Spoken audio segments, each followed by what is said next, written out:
Time to sketch. Nope, this is sketching. Hello, and welcome to day 22 of the Sketchbook Slam Challenge. Today I thought I would talk about the negative feelings about your art, and ironically, I hate today's sketches, so let's talk. So the reason why I wanted to talk about negativity in art, or just about your art, is because I get a lot of comments about people telling me how negative I am about my own art and how hard it is to listen to my videos sometimes because I am so negative about my art. So I thought it would be an interesting topic to talk about why people can be so negative about their art and maybe what you can do about it. Probably not much, to be honest. And also why I'm so negative about my own art. I can't sit here and say I absolutely know why an artist is so negative about their art, but I can at least come up with some reasons, maybe using my own personal experience of why an artist might be so negative, and maybe just reasons that I think by looking at other people being so negative. So the first reason might be that what the artist has put down on paper looks absolutely nothing like what they imagined in their head. So an artist might come up with these really ambitious ideas, they might have something in their head that they really want to accomplish, but when they put something down on the paper or their digital canvas, it probably doesn't look exactly how they imagined it in their head. There can be a couple of reasons why, and the first one is probably because of their skill level isn't quite up to what their head is imagining. I'm sure a lot of us have quite ambitious goals, how we want to draw more realistically, or we just want to do a lot more detailed work. But when it comes down to us actually drawing, our skills probably aren't up to what our brain is hoping they are. And thus, it leads us to be very negative about our finished product. It could also be that the artist is just having an off day and they didn't create up to what they normally do, so they are negative about that piece because it's not up to their current standards. It could be as simple as that, but it could be more complicated. Maybe they're sad.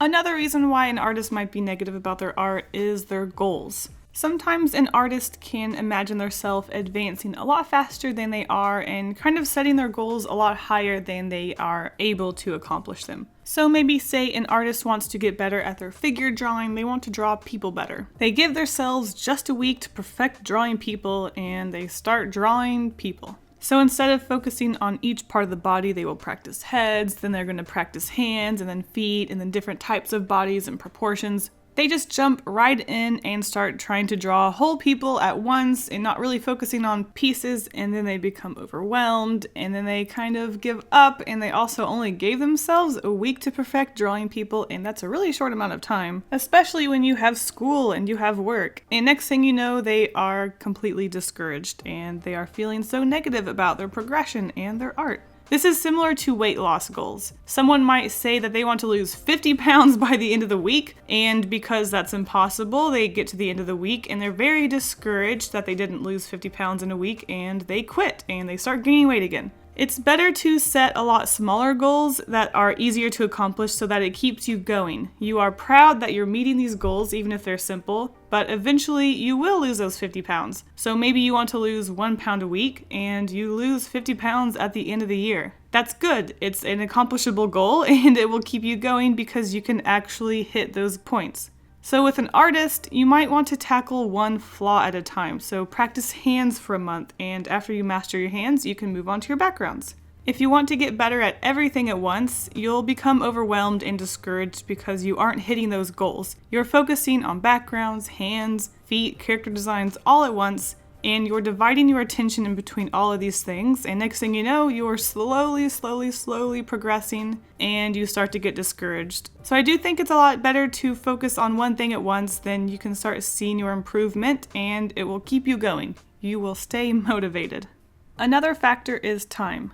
An artist has spent hours looking at their image and all of the mistakes. As a viewer, you look at it for maybe 30 seconds, you think it looks perfect, and you move on. But an artist has seen every single struggle. They look at that hand and they're like, well, I spent 10 hours on that one hand. This is the worst. Whereas as a viewer, you look at that hand and say, wow, that is a perfect hand. I bet it took them 5 seconds, where in reality, it was quite a struggle. So the artist is just down on themselves because it took so long to make one hand. So as a viewer, it's hard to see what an artist went through when you're just looking at the full picture. An artist knows the process and they know how much work went into it and they know how much they struggled. This is where social media comes in. I think when artists are posting speed paints on YouTube, people don't understand just how long that piece can take to make. It looks like a couple of minutes on a YouTube video when in reality it probably took them hours.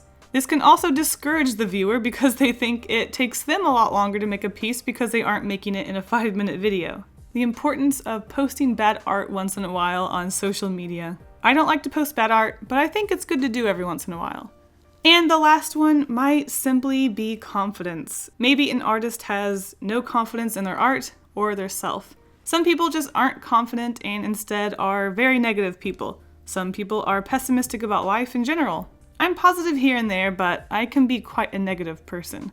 Sometimes, personally, someone just has a lot of stuff that they have to work out mentally, so if you are a very sad person in general, you're probably not going to be very happy with your art, and you're just going to be negative about everything. In general, it's just something that you're going to have to work on, and probably a lot of artists have problems with this, but mentally, just work on your attitude, right? I believe in you.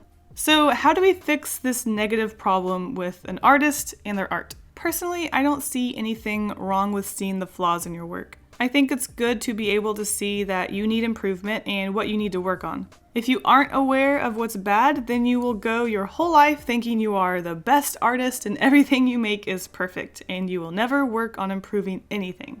It's good to have confidence in your art, but it's better to be aware of what needs work. All you can do is tell yourself improvement takes time and to stop comparing yourself to others, which is something I say in so many of my videos.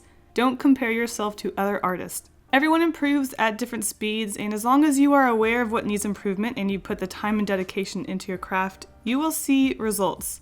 Eventually. Hopefully. Surely? At the same time, it's important to be happy with how far you've come, so woo, look at you! Something I've said before is to compare your current art to your past art. Even just a year ago, you will probably see improvement. That'll give you a little boost of confidence. But how do I feel about myself being negative about my art? As most of you know, I can be really negative about my art. Trust me, I've seen the comments. It's not that I'm not confident in my art, I just think that I have a vision for something and then I end up messing it up somehow, which is the first point that I made. Sometimes I rush through my pieces and don't put the time in to fix them, so I end up unhappy. I use this as an excuse a lot, but I think it just boils down to putting projects off until the last minute, which I am working on. And it's not that I don't like my art, I think I don't want people to think I'm too confident in my art. I like my art, but I know it's not perfect and I don't want to appear cocky. I think it's good to show off both sides, but I know I have a problem with my negative side, so I'm working on it, trust me. I know some of you have been noticing and commenting that I am less negative about my art, so I will try to keep those comments to myself. Alright, let's talk about the sketches that I have done in this video. So, like I said, I'm not happy with these sketches. I wanted to revisit these 2 sketches that I posted on Instagram about a week and a half ago. It was 2 portraits of some people, and it was kind of out of my normal style. There was a flower crown involved, which I'm not really into, but I am wanting to just try different things in this sketchbook. But when I went to revisit these, they didn't turn out exactly as nice as the first ones. As usual, I'll say I rushed it because, well, I'm still behind on the sketchbook slam and I'm kind of making my sketches faster and faster, so they're not turning out like I want them to, but they're sketches. I just have to accept that. I have just tackled way too many projects at once, so I'm falling behind, but I will get through this. So these are just some portraits that I focused around bugs because I wanted something to be going around these portraits, like bugs flying, and I chose different bugs and then themed the person off of them. So we have the flies with the zombie, the fruit flies with the fruit hat girl, the dragonflies with the water hair girl, and the last one, the ladybugs, and some guy with a flower crown and a unicorn horn? I don't know. Again, I'm just kind of playing around with things. It's not my usual style, it's not my usual subject. But I like to do different things, and I like to show off my bad art because it makes you guys more confident. See where I'm going? I'm just joking. Thanks for watching, guys, and I will see you in my next video. Bye!